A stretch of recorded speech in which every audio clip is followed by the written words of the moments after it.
नमस्कार, मी सोनाली. स्वागत आहे तुमचं माझ्या चवदार आणि चटकदार यूट्यूब चॅनलमध्ये.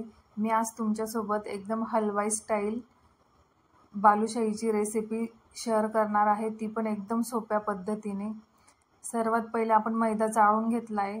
त्यानंतर परातीमध्ये 3 वाटी मैदा घेतला आहे, 1 चमचा बेकिंग पावडर, अर्धी वाटी असं गावरानी तूप घेतलं आहे.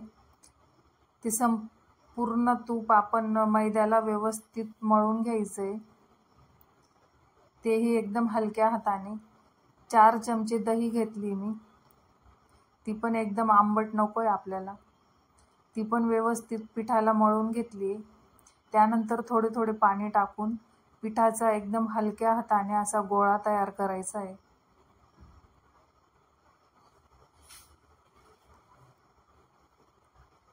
पीठ पूर्णपणे आपण मळून घेतलंय. पिठाला जास्त रगडायचं नाही, आपण एकदम हलक्या हाताने गोळा तयार करायचा आहे. तो 4 ते 5 मिनिटासाठी मुरण्यासाठी ठेवून द्यायचा आहे. त्यानंतर कढईमध्ये तेल गरम करण्यासाठी ठेवायचे. त्यानंतर पीठ मुरलं की त्याचे एकदम हलक्या हाताने बालुशाही तयार करून घ्यायची. पिठाला जास्त आपण जोर द्यायचा नाही, एकदम हलक्या हाताने बालुशाही तयार करून घेतलेल्या आपण आता सर्व.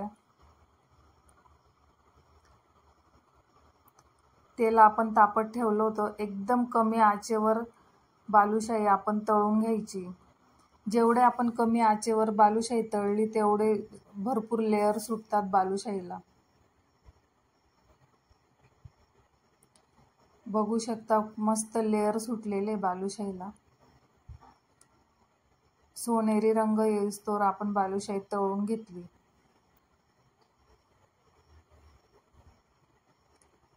त्यानंतर आपण पाक तयार करून घ्यायचा आहे. त्यासाठी 2 वाटी साखर घेतली आपण, तीच वाटी 1 वाटी पाणी घेतलंय आणि 10 मिनिटं तो पाक उकळू द्यायचा आहे. त्याच्यामध्ये आपण नॉर्मल फूड कलर किंवा तुमच्याकडे केसर असला तो टाकू शकता. त्यानंतर वेलची पावडर टाकायची पाकात. पाक उकळला की गार होण्यासाठी त्याला ठेवायचं आहे. गार झाला की एक एक बालुशाही आपण पाकामध्ये सोडायची आणि 3 ते 4 मिनिटं ते तशीच पाकात राहू द्यायची बालुशाही, म्हणजे पूर्ण आतमध्ये त्याचा पाक शिरतो तोपर्यंत. त्यानंतर एक एक बालुशाही आपण डिशमध्ये काढून घ्यायचे. तसे सर्व बालुशाही आपण 3-3 मिनिटं पाकात ठेवायचे. बघू शकता, एकदम हलवाई स्टाईल बालुशाही बनवून आपली तयार झालेली. एकदम रसरशीत असा आतमध्ये पाक शिरलेला आहे बालुशाहीला. तर नक्की बनवा तुम्ही पण.